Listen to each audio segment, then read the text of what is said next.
வணக்கம் நண்பர்களே. India versus Australia second ODI match பார்த்தீங்கன்னா, அடிலைல நடந்தது. இந்த மேட்ச்ல இந்தியா இன்னைக்கு ஒரு போராடி ஒரு தோல்விய தழுவியிருக்காங்க. ரோஹித் சர்மா அண்ட் அக்சர் பட்டேல், ஸ்ரேயஸ் ஐயரோட பேட்டிங் பெர்ஃபார்மன்ஸ் சுத்தமாவே இன்னைக்கு வீணா போச்சுன்னே சொல்லியாகணும். விராட் கோலி பேட்டிங்ல சொதப்புன்னு சொதப்பிட்டாரு. ஆஸ்திரேலியா 2 விக்கெட் வித்தியாசத்துல இன்னைக்கு இந்தியாவை வீழ்த்தி தொடரையும் பார்த்தீங்கன்னா, அசால்ட்டா கைப்பற்றிட்டு போயிட்டாங்க. இந்தியாவுக்கு எந்த அளவுக்கு இன்னைக்கு ஒரு இம்பார்ட்டன்டான ஒரு மேட்ச். ஆனா அவங்க லூஸ் பண்ணனால தொடரும் பார்த்தீங்கன்னா, நம்ம கைய விட்டு போயிருச்சு. ஓகே ஃபிரெண்ட்ஸ், இந்த மேட்ச்ல எல்லாமே தெளிவா டீட்டெயிலா நம்ம பார்க்கலாம். அதற்கு முன்னாடி இப்பதான் நீங்க ஃபர்ஸ்ட் டைம் நம்ம சேனலுக்கு வரீங்க அப்படின்னா, நம்ம சேனல சப்ஸ்கிரைப் பண்ணிக்கங்க. பக்கத்துல பெல் ஐகான் இருக்கும், அதையும் கிளிக் பண்ணிக்கங்க.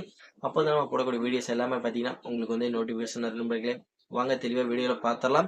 இந்தியாவுக்கு இந்த மேட்ச் எந்த அளவுக்கு ஒரு இம்பார்ட்டன்டான ஒரு மேட்ச்னு உங்களுக்கே தெரியும். ஏன்னா ஃபர்ஸ்ட் மேட்ச் பெர்த்ல தோல்வி அடைஞ்சோம். பிளஸ் இந்த மேட்ச்ல நம்ம ஜெயிச்சாதான் சீரிஸை லெவல் பண்ண முடியும். அப்படிப்பட்ட சூழ்நிலையில இந்த மேட்ச் ஆரம்பிச்சாங்க. அடிலைல பார்த்தீங்கன்னா டாஸ் வின் பண்ண ஆஸ்திரேலியாவோட கேப்டன் நாங்க ஃபர்ஸ்ட் பவுல் பண்றோம் அப்படிங்கிற டிசிஷன் எடுத்தாங்க. பேட்டிங் பிடிக்க ஆரம்பிச்ச இந்திய அணிக்கு பார்த்தீங்கன்னா ஆரம்பம் ஃபர்ஸ்ட் மேட்ச்ல எப்படி இருந்ததோ அதே மாதிரி பெரிய அளவுல அமையவில்லை. அதே மாதிரி ஃபர்ஸ்ட் மேட்சஸ்ல இருந்த மாதிரியே பார்த்தீங்கன்னா சொதப்பல் ஆரம்பம் தான் இருந்ததுன்னே சொல்லியாலும். இந்தியாவோட கேப்டன் சுப்மன் கில் 9 ரன்னுக்கு பெவிலியன் நின்று திரும்பினாரு. அதன் பின்னாடியே பார்த்தீங்கன்னா அதே பார்த்தீங்கன்னா மறுபடியும் அப்படியே விராட் கோலி போன மேட்ச்ல என்ன தவறு செஞ்சாரோ அதே மாதிரி இந்த மேட்ச்லயும் பார்த்தீங்கன்னா பேட்லயே அவருக்கு பால் சரியா படல.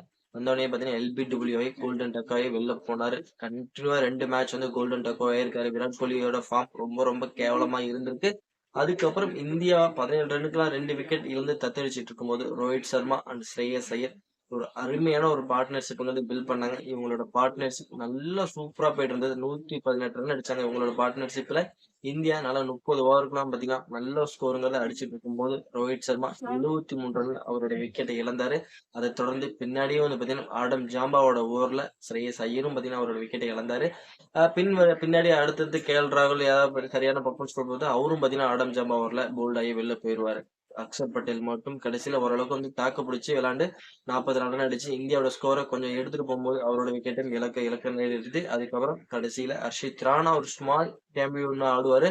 அந்த கேம்பியோல இந்தியா ஒரு நல்ல ஒரு ஃபைட்டிங் ஸ்கோர் எடுத்துட்டு போனாங்க. 50 ஓவர் முடியல பாத்தீங்கன்னா 9 விக்கெட் இழப்புக்கு 264ங்கிற ஒரு டீசென்டான ஸ்கோர் அடிச்சாங்க. ஆஸ்திரேலியா தரப்புல ஆடம் ஜாம்பா 4 விக்கெட் வீழ்த்தி இந்தியாவுக்கு பயங்கரமான ஒரு நெருக்கடி ஏற்படுத்தி சொல்லி இந்த மேட்ச் பொறுத்த வரைக்கும் ஃப்ரெண்ட்ஸ்.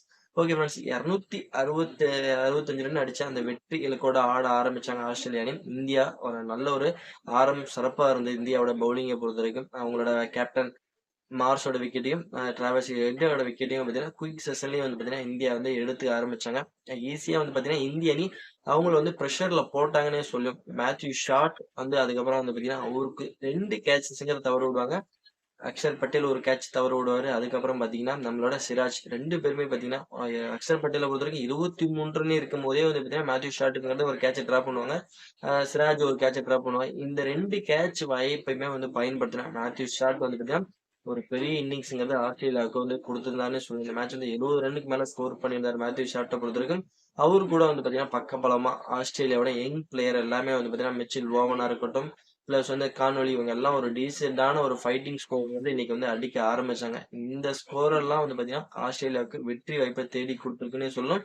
ஆஸ்திரேலியா பாத்தீங்கன்னா கடைசியில 46 ஓவர்லயும் பாத்தீங்கன்னா இந்த வெற்றி இலக்கு ஈஸியா இந்த வெற்றில கொஞ்சம் போராடி தான் ஜெயிச்சாங்கன்னு சொல்லி ஆகணும். இவங்களும் 8 விக்கெட் இழந்துட்டாங்க. 2 விக்கெட் வித்தியாசத்துல ஆஸ்திரேலியா இந்த மேட்சை ஜெயிச்சது மட்டும் இல்லாம இந்த சீரீஸ் பாத்தீங்கன்னா 2-0 அப்படிங்கிற கணக்குல ஈஸியா ஜெயிச்சுட்டாங்க.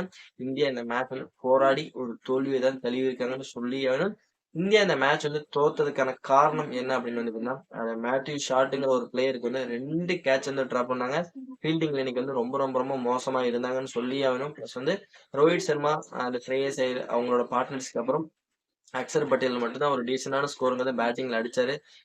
ராகுல் சரியான பர்ஃபார்மன்ஸ்ங்கிறது இல்ல இந்த மேட்ச்லயும் சரி. ஃபர்ஸ்ட் மேட்சஸ்ல ஒரு நல்லா விளையாண்டாரு. இந்த மேட்ச்ல குயிக்கா விக்கெட் விட்டாரு. கோலி கிட்ட இருந்தும் சரியான பெர்ஃபார்மன்ஸ் இல்லாதே பாத்தீங்கன்னா இந்தியாவோட மேட்சுக்கு தோல்விக்கு முக்கியமான காரணமா இருந்திருக்கு. இருந்தாலும் இந்த மேட்ச் இந்தியா தான் ஜெயிச்சிருக்கணும். ஆனா இந்தியா பண்ண மிஸ்டேக்கால தான் பாத்தீங்கன்னா இந்த மேட்ச் தோத்துருக்காங்கன்னு சொல்லி ஆகணும் ஃப்ரெண்ட்ஸ். ஓகே, நீங்க உங்களோட கருத்துக்களை நம்மளோட கமெண்ட் செக்ஷன்ல கமெண்ட் பண்ணுங்க. இந்தியா இந்த மேட்ச் தோத்ததுக்கான காரணம் யார்? இந்தியா 2 கேட்ச விட்டது காரணமா இல்ல விராட் கோலி ஃபார்மா? எல்லாமே தெளிவா நம்மளோட கமெண்ட் செக்ஷன்ல கமெண்ட் பண்ணிருங்க. மறக்காம நம்மளோட சந்திரசேகர் சப்ஸ்கிரைப் பண்ண மறந்துடாதீங்க. நம்ம நெக்ஸ்ட் வீடியோ பண்ணலாம்.